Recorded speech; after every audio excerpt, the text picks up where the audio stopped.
Hello everyone, this is Muhammad Sajid, teacher of English and a warm welcome to my YouTube channel English by Muhammad Sajid। तो दोस्तों आज हम error detections की practice करेंगे जो खासकर एसएससी, बैंक, एनडीए और सीडीएस वालों के लिए हैं। So let's start practising. So the very first question is now on your screen. The government has introduced a new law who forces farmers to sell their produce only to licensed dealers। देखिए इसमें क्या गलती है। इसमें गलती ये है कि यहाँ जो लिखा है WHO हु, यहाँ हु एक रिलेटिव प्रोनाउन है और हमें ये पता है कि हु का यूज और हुम का यूज केवल इंसानों के लिए किया जाता है। जब कोई निर्जीव वस्तु होती है तो उसके लिए हम हु का यूज नहीं कर सकते, तब हम ऐसी कंडीशन में विच का यूज करते हैं। तो याद रखिए हु का यूज और हुम का यूज इंसानों के लिए किया जाता है, या फिर मैं कहूँ कोई भी ऐसी चीज जो पर्सनिफाइड हो, जो पर्सन की तरह बिहेव कर सके, उसके लिए हम हु का यूज करते हैं। तो फिर यहाँ हमें लिखना होगा WHICH, हु की जगह लिखना होगा विच, क्योंकि यहाँ जो हु का जो एंटीसीडेंट है इधर ये है न्यू लॉ, सॉरी यहाँ LAW लॉ है, लो नहीं है। तो यहाँ जो लिखा है अ न्यू लॉ, तो अ न्यू लॉ ये एक इंसान नहीं है, ये एक निर्जीव वस्तु है। कोई भी इंसानों के अलावा जो भी चीजें होती हैं उनको निर्जीव की कैटेगरी में रखा जाता है, नॉन लिविंग थिंग्स की कैटेगरी में रखा जाता है। तो नॉन लिविंग थिंग्स के लिए हमेशा विच का यूज किया जाता है, तो यहाँ हु की जगह लिखना होगा which. Second question, he behaved gentlemanly when he was asked to take the prize from the hands of the honourable prime minister. देखिए यहाँ लिखा है ही बिहेव्ड जेंटलमैनली। अब यहाँ जो लिखा है जेंटलमैनली, हमें ये देखना होगा कि ये जेंटलमैनली एडवर्ब है या फिर एडजेक्टिव है। देखिए अगर हम किसी नाउन में ly लगा देते हैं तो वो एडवर्ब बन जाता है। जैसे फॉर एग्जांपल मैन के साथ अगर हम ly लगा दें MANLY तो फिर वो एडजेक्टिव बन जाता है। मैन एक नाउन है, मैन के साथ अगर हम ly लगा दें तो फिर वो एडजेक्टिव बन जाता है जो किसी नाउन को डिफाइन करता है। वीक WEE के वीक एक नाउन है, अगर हम उसमें ly लगा दें वीकली हो जाएगा, फिर वो एडजेक्टिव बिहेव करेगा। इसी तरह से मंथ है, मंथ एक नाउन है, उसमें ly लगा दिया जाता है तो फिर वो एडजेक्टिव बन जाता है मंथली। इसी तरह का ईयर को ईयरली बना दिया जाता है। इसी तरह से किसी भी नाउन के साथ अगर हम ly लगाते हैं तो फिर वो एडजेक्टिव बिहेव करता है, और हम किसी एडजेक्टिव के साथ ly लगाते हैं तो फिर वो एडवर्ब की तरह बिहेव करता है। जैसे ब्यूटीफुल एक एडजेक्टिव है, अगर हम इसमें ly लगा दें तो फिर वो ब्यूटीफुली बन जाता है, फिर ब्यूटीफुली एक एडवर्ब कहलाता है। इसी तरह से स्मार्ट एक एडजेक्टिव है, अगर हम उसमें ly लगा दें तो स्मार्टली फिर वो एक एडवर्ब बन जाता है। तो जब भी हम किसी भी नाउन के साथ ly लगाएंगे तो फिर वो एडजेक्टिव बनेगा, और अगर हम ly एडजेक्टिव के साथ लगाएंगे तो फिर वो एडवर्ब बन जाता है। तो यहाँ देखिएगा, यहाँ जो लिखा है जेंटलमैनली, अगर हम इस जेंटलमैनली में से ly को हटा दें तो फिर ये नाउन बन जाएगा जेंटलमैन। जेंटलमैन एक नाउन होता है, उसमें हम ly लगाते हैं तो फिर वो एडजेक्टिव बन जाएगा जेंटलमैनली। और जब ये एडजेक्टिव है तो फिर ये एडजेक्टिव किसी नाउन को क्वालिफाई करता है, ना कि किसी वर्ब को। तो यहाँ देखिए जो जेंटलमैनली जो लिखा है वो इस वर्ब के लिए लिखा हुआ है। ही बिहेव्ड, वो बिहेव्ड करता है। कैसा बिहेव करता है? तो हमें हाउ का रिप्लाई देना होगा। तो जब हम हाउ का, व्हेन का, व्हाई का ये जो रिप्लाई होते हैं, इन रिप्लाई को हम एडवर्ब कहते हैं। इनके जो रिप्लाई होते हैं वो एडवर्ब कहे जाते हैं। तो यहाँ जो जेंटलमैनली लिखा है ये बिहेव्ड को डिफाइन करेगा। तो बिहेव्ड एक वर्ब है, तो वर्ब को डिफाइन करने के लिए, वर्ब को क्वालिफाई करने के लिए हमें एडवर्ब की जरूरत पड़ती है। तो फिर हमें इस जेंटलमैनली को एडवर्ब बनाना होगा। तो इसको एडवर्ब कैसे बनाया जाए? हम इसके साथ एक और ly लगा दें? नहीं, गलत हो जाएगा। हमें इसको लिखना होगा in a gentlemanly manner, in a gentlemanly manner, या फिर वे, इन अ जेंटलमैनली वे, या फिर इन अ जेंटलमैनली मैनर। तब ये सही होगा। तो इसको हमें लिखना होगा he behaved in a gentlemanly manner when he asked to take the prize from the hands of the honourable prime minister. तो याद रखिएगा, जब भी किसी भी नाउन को एडजेक्टिव बनाना हो तो उसके साथ एलवाई लगाया जाता है, और जब भी किसी एडजेक्टिव को एडवर्ब बनाना हो तो उसके साथ एलवाई लगाया जाता है। और जब किसी नाउन के साथ एलवाई लगाकर उसको एडवर्ब बनाना हो तो फिर हमें उसको लिखना होगा in a noun plus LY plus manner oblique way. Manner या वे कुछ भी लिख सकते हैं, जैसे for example in a gentlemanly manner, in a weekly manner, in a monthly way, in a yearly way, ये एडवर्ब कही जाती हैं। अगर आप केवल मंथली लिखते हैं, ईयरली लिखते हैं केवल, तो फिर ये एडवर्ब नहीं है, फिर ये एडजेक्टिव है।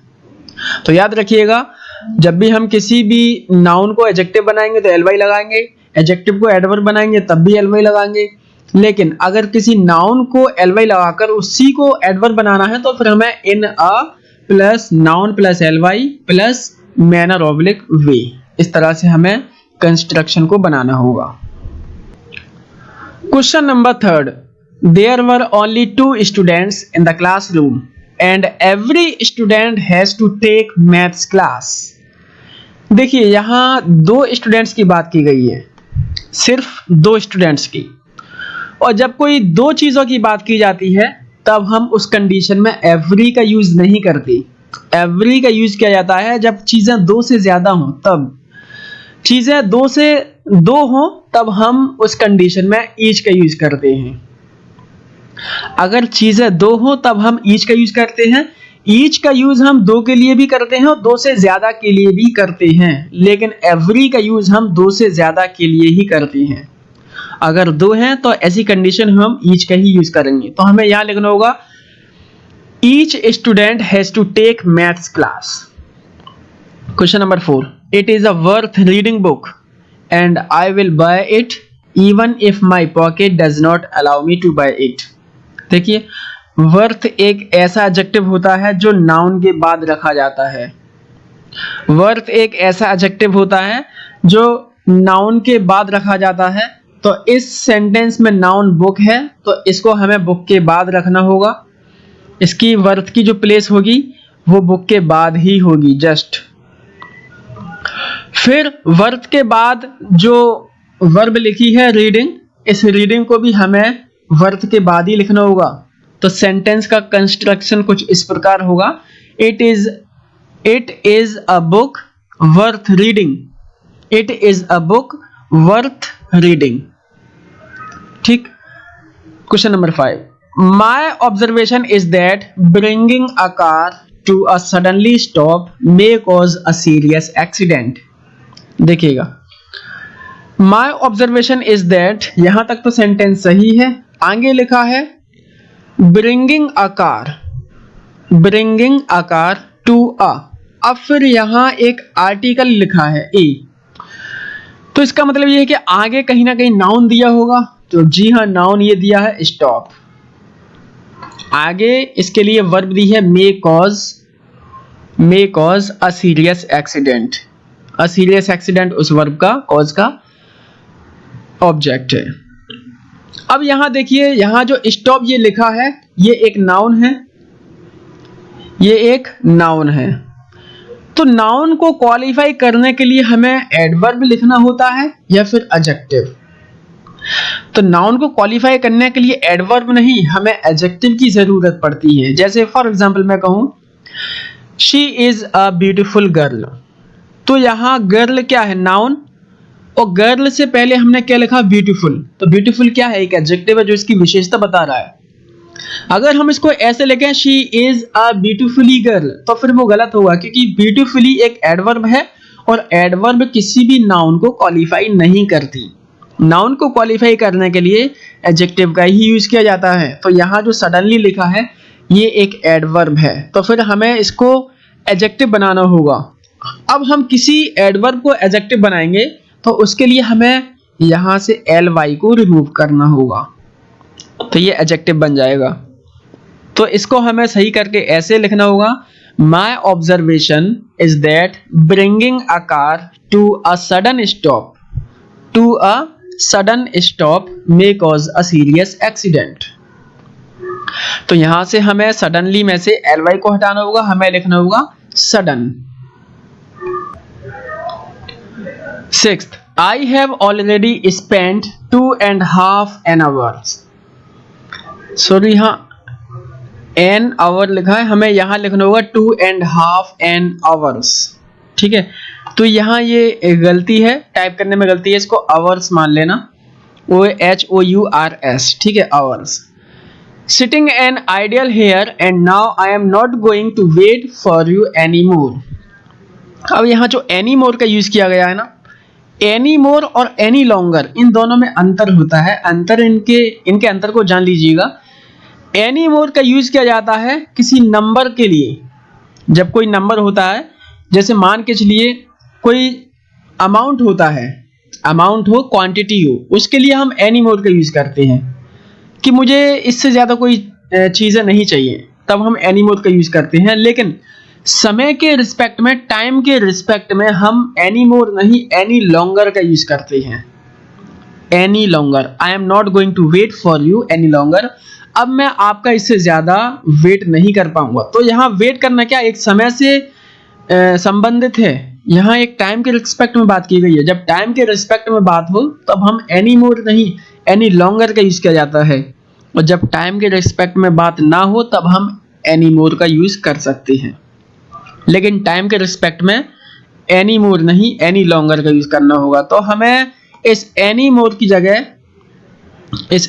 की जगह हमें लिखना होगा any longer। ठीक। Question number 7, supposing if a number of ghosts meet us in the forest, will be able to get rid of them easily without that magical wand।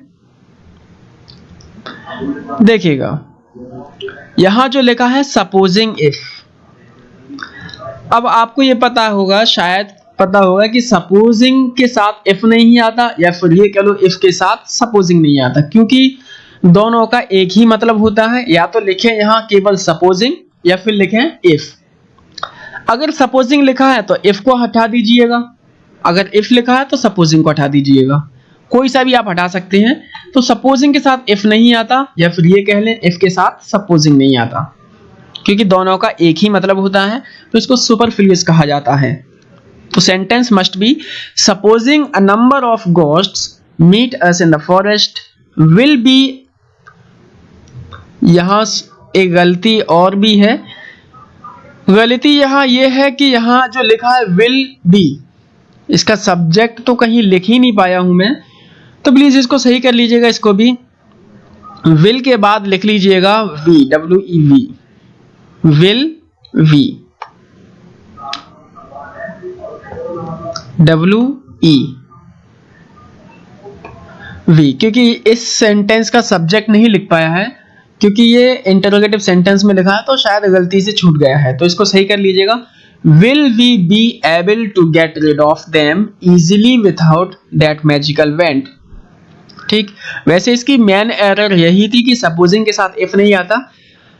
ये v वाली गलती तो मुझसे ही हो गई है, जो टाइप करने में शायद गलती हो गई है। तो ऐसी छोटी मोटी गलती होती रहती है। Question number 8, the teacher said to the student in a very harsh tone, wait here unless I come back। देखिएगा, unless और until में अंतर जान लीजिएगा। क्या अंतर है? unless का यूज हम करते हैं कंडीशन के लिए, शर्त के लिए, और until का यूज करते हैं टाइम के रिस्पेक्ट में। until का यूज करते हैं टाइम के रिस्पेक्ट में। देखिए, दोनों के मतलब एक ही है। अगर आप इन दोनों का हिंदी मीनिंग निकालोगे तो दोनों का हिंदी मीनिंग एक जैसा है, एक ही है, लेकिन दोनों का यूज अलग अलग है। अनलेस का यूज किया जाता है जब शर्त हो, वहां पे कंडीशन हो, लेकिन अनटिल का यूज किया जाता है टाइम के रिस्पेक्ट में। तो यहां देखिए, यहां वो क्या कह रहा है, the teacher said to the student, teacher ने स्टूडेंट से कहा in a very harsh tone, wait here, प्रतीक्षा करें, यहां प्रतीक्षा करें, अनलेस आई कम बैक, जब तक मैं वापस ना आ जाऊं। तो जब तक मैं वापस ना आ जाऊं, इसका मतलब ये है कि वो कहीं ना कहीं टाइम बता रहा है, वो टाइम बता रहा है कि जब तक मैं वापस ना आ जाऊं। तो ये कहीं ना कहीं एक समय है, उसने ये एक समय दे दिया। कब तक का समय? जब तक मैं वापस ना आ जाऊं। जबकि उसने शर्त नहीं दी, वो शर्त की नहीं कह रहा कि ये शर्त है, कंडीशन उसने नहीं दी है, लेकिन यहाँ वो एक टाइम बता रहा है कि जब तक मैं यहाँ ना आ जाऊं तब तक आप यहाँ वेट करेंगे। तो यहाँ टाइम के रिस्पेक्ट में बात हुई है। टाइम के रिस्पेक्ट के लिए हम हमेशा अनलेस नहीं अनटिल का यूज करते हैं। तो हमें इस अनलेस की जगह अनटिल लिखना होगा। ठीक। Question number 9, you had better consulted a doctor and take his advice. देखिएगा, हैड बेटर एक इडियोमेटिक मॉडल होती है। जितनी भी मॉडल्स होती हैं उन सब के बाद हमेशा वर्ब की फ्रेश फॉर्म आती है, वर्ब की बेस फॉर्म का यूज किया जाता है, जिसको बेयर इन्फिनेटिव कहा जाता है, without S, without ED, without ING, जिसमें ना ही एस होता, ना ही आईएनजी होती, ना ही ईडी होती। ऐसी वर्ब का यूज किया जाता है मॉडल्स के बाद। जैसे आपने शायद सुना होगा आई कैन डू दिस, तो आपने कभी ये नहीं सुना होगा I can doing this, I can does this, I can did this, ऐसा कभी नहीं सुना होगा। आई कैन के बाद हमेशा वर्ब की फ्रेश फॉर्म देखी होगी, जो बिना एस, बिना आईएनजी, बिना ईडी की होगी। आई शुड गो, तो यहाँ गो भी एक ऐसी वर्ब है जो बिना इन्फ्लेक्शन के है। इन्फ्लेक्शन का मतलब यह है कि बिना एस, बिना आईएनजी, बिना ईडी, ऐसी वर्ब। तो हैड बेटर एक मॉडल होती है जिसको इडियोमेटिक मॉडल कहा जाता है। Had better, had rather, had sooner, would better, would rather, would sooner, ये इडियोमेटिक मॉडल्स होती हैं जिनके बाद हमेशा बेयर इन्फिनेटिव का यूज किया जाता है।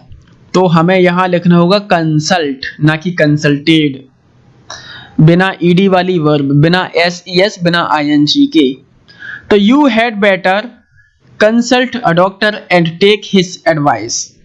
तो गलती यहां है बी पार्ट में, तो हमें इसको सही करके लिखना होगा कंसल्ट, इस ईडी को हमें रिमूव करना होगा। And the last one is I want to know how is she going to do it.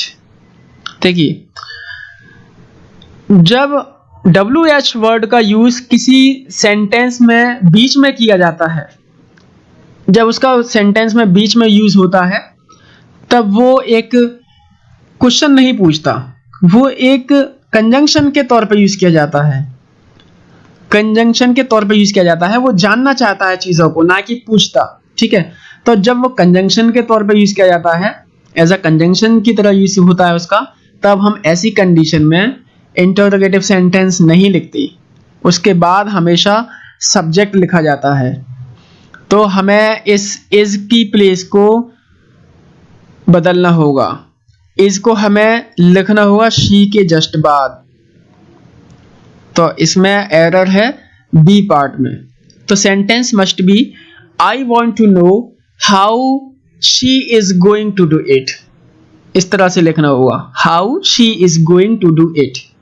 क्योंकि यहाँ हाउ तो लिखा है लेकिन यहाँ क्वेश्चन नहीं पूछ रहा। जब भी WH वर्ड सेंटेंस के बीच में आ जाते हैं तो वो कंजंक्शन बन जाते हैं, वो क्वेश्चन नहीं पूछते। क्योंकि जब वो क्वेश्चन पूछते हैं तब वो स्टार्टिंग में आते हैं, तब वो कुछ वर्ड ऐसे होते हैं WH फैमिली से जो इंटरोगेटिव प्रोनाउन कहे जाते हैं, कुछ ऐसे होते हैं जो इंटरोगेटिव एडवर्ब्स कही जाती हैं। तो हाउ एक इंटरोगेटिव एडवर्ब है।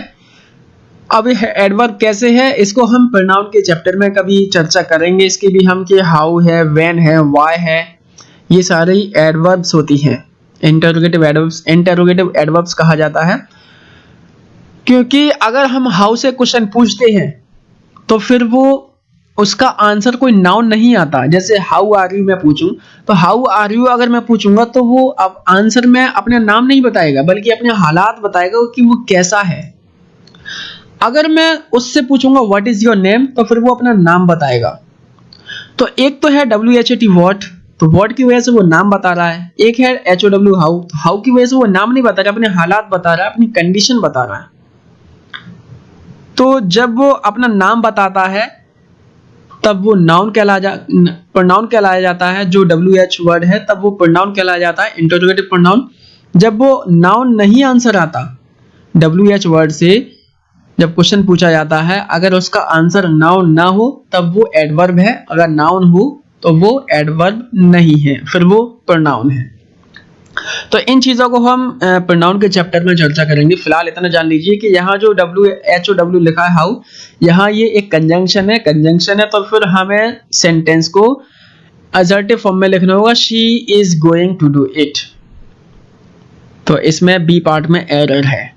तो आज के लिए फिलहाल इतना ही, फिर मिलते हैं नेक्स्ट वीडियो में। हम इसी तरह से लगातार प्रैक्टिस करते रहेंगे, तो जुड़े रहिए हमारे साथ और प्रैक्टिस करते रहिए। तो मिलते हैं फिर नेक्स्ट वीडियो में। Thanks for watching my video.